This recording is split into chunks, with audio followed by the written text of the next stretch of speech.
city that breathes in silence. Tokyo never sleeps. From above, it looks like living circuits of light. Streets pulse like veins, calm, accurate, precise. Each lamp glows like a small promise. I will not stop. But beneath this glow, something trembles. Behind the sound of trains and vending machines, there is a slower rhythm, the heartbeat of a city that has forgotten how to rest. People move together, precise and quiet. Politeness is not only respect, it is a shield. It is a way to make sure no one hurts anyone else. But sometimes a shield becomes a wall. From far away, Tokyo looks perfect. Perfection, however, has a price: silence. Every bright street hides a gentle exhaustion. Every smile carries a story that has no time to be told. Tonight, we will not only look at the city, we will enter its mind, into thoughts that walk between neon and rain, into quiet hearts that keep this place alive. Psychology says, when the mind lives for years in a highly ordered, high-expectation environment, the nervous system shifts into survival mode. You look calm outside, yet your body stays on alert inside. Sociology says, every order answers a fear of collapse, but order that hardens into habit eventually eats meaning. Philosophy says, silence is a virtue when it is chosen with awareness. When silence is driven by fear, becomes a wound. Life takeaway: build balance between external order and inner calm. Let your silence be a choice, not a prison. After the war, Tokyo was mostly ash. People rebuilt not only homes, but their trust in order. Discipline became medicine for fear. Structure became a soft bandage for chaos. Factories, offices, small apartments, each one a heartbeat in the body of the city. The clock became sacred. Precision meant survival. Children learned that silence is respect, and respect is a kind of love. Work turned into a prayer. Politeness became armor. A smile became a shield for tiredness. The city rose from ruin, but to keep living, it became addicted to order. An order that gave safety and slowly swallowed freedom. Psychology says, after crisis the brain clings to predictability. It calms us until endless predictability creates a quiet anxiety of its own. Sociology says, collective order can rebuild a nation, but without flexibility it dissolves the individual spirit. Philosophy says, when meaning is lost, order takes its place. But meaning cannot be born without freedom. Life takeaway: use order as a tool, not a goal. If order becomes the goal, it will consume you.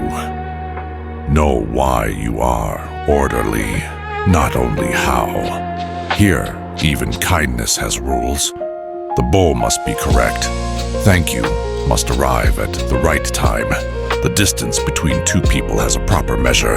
Under this delicate beauty, a soft fear breathes. The fear of mistakes, the fear of judgment, the fear of being different. So many people hide behind grace. Behind smiles, there is fatigue. Behind fatigue, there is a quiet wish to be simply oneself. In a bright office, a young man stays hours late, not for money, but because leaving early feels rude. On the train, a woman writes and deletes the same message, not because she has no words, but because honesty can feel dangerous. In Tokyo, people sometimes apologize just for taking up space. Slowly, they forget how much space a heart needs. And yet, humanity leaks through the cracks of order. A seat offered on a crowded line, an umbrella shared in the rain, a small laugh between two strangers. These are the city's tiny rebellions, reminders that even within perfect rhythm, the music of the soul still plays. Meaning does not live only in grand acts.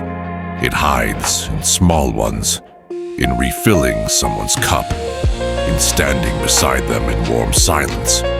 When life turns into a checklist, you must smuggle meaning into the day. A tiny sketch, a purposeless walk, or eye contact that lasts a few seconds longer than usual. Psychology says suppressed feelings return as anxiety, insomnia, or depression. If you always behave correctly, you slowly lose the sense of who you are. Sociology says roles have replaced people, the polite citizen, the efficient worker, while the true voice behind the role goes missing. Philosophy says authenticity is experiencing yourself. Correct behavior without feeling is repetition, not life. Life takeaway. Allow yourself to be unmasked sometimes. Do not hide your pain. It makes you more human, not less. In this city, form matters. The right tone, the right timing, the right movement. Form calms chaos. But if form cannot breathe, it becomes a mask. Freedom is not always a shout. Sometimes freedom is presence. You drink your coffee without checking the clock. You forgive a small mistake, and you forgive your own. For a few seconds, you look at a stranger's face, and you see a person, not a role. Tokyo is a grand orchestra. Freedom is not leaving the orchestra. Freedom is playing your note with soul. In a world ruled by speed and precision, calm is a kind of courage, like a candle that keeps its flame in the wind. Psychology says the mind needs control to survive and freedom to grow. Absolute control shuts down creativity. Sociology says a society that worships order punishes innovation. True stability balances structure with individual boldness. Philosophy says real freedom is a conscious choice inside real limits. You don't have to run away to be free. Know why you are here, and freedom begins within. Life takeaway. Breathe between your duties. Freedom is living deliberately, even inside a framework.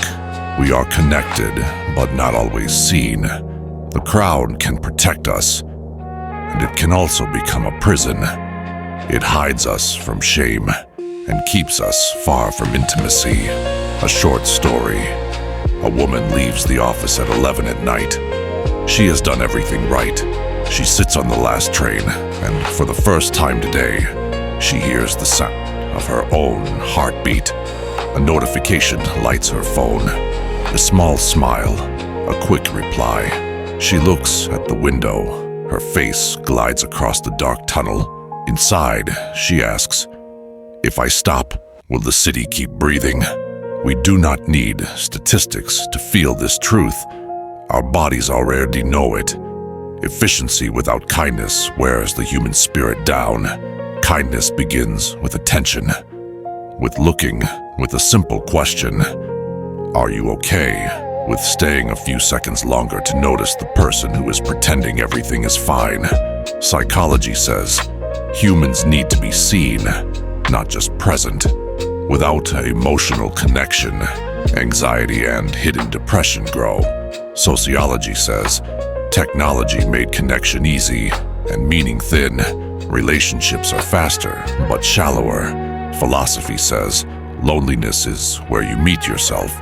If you run from that meeting, loneliness turns into pain. Life takeaway. To heal loneliness, truly see. No judgment, no rush. Real seeing is the first medicine. Look again and you'll see. Streets are not only concrete and lights, they are memories of feelings.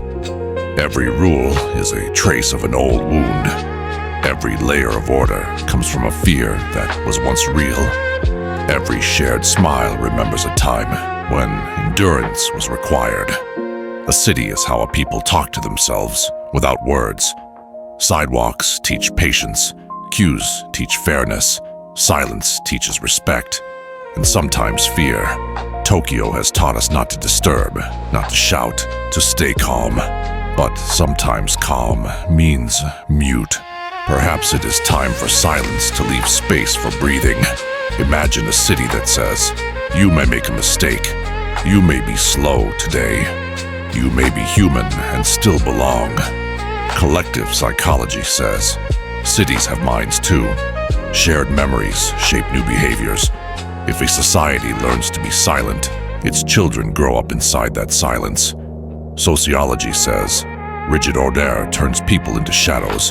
Healthy societies allow failure and forgive. Philosophy says, the city is the accurate picture of the human soul. If a city becomes numb, people quietly die inside.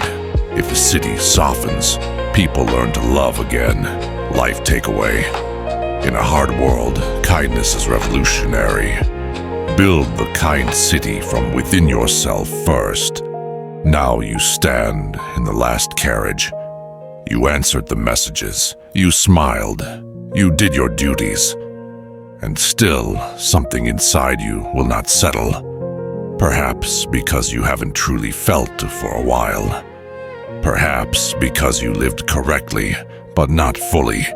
Tokyo lives inside all of us. The part that fears slowing down.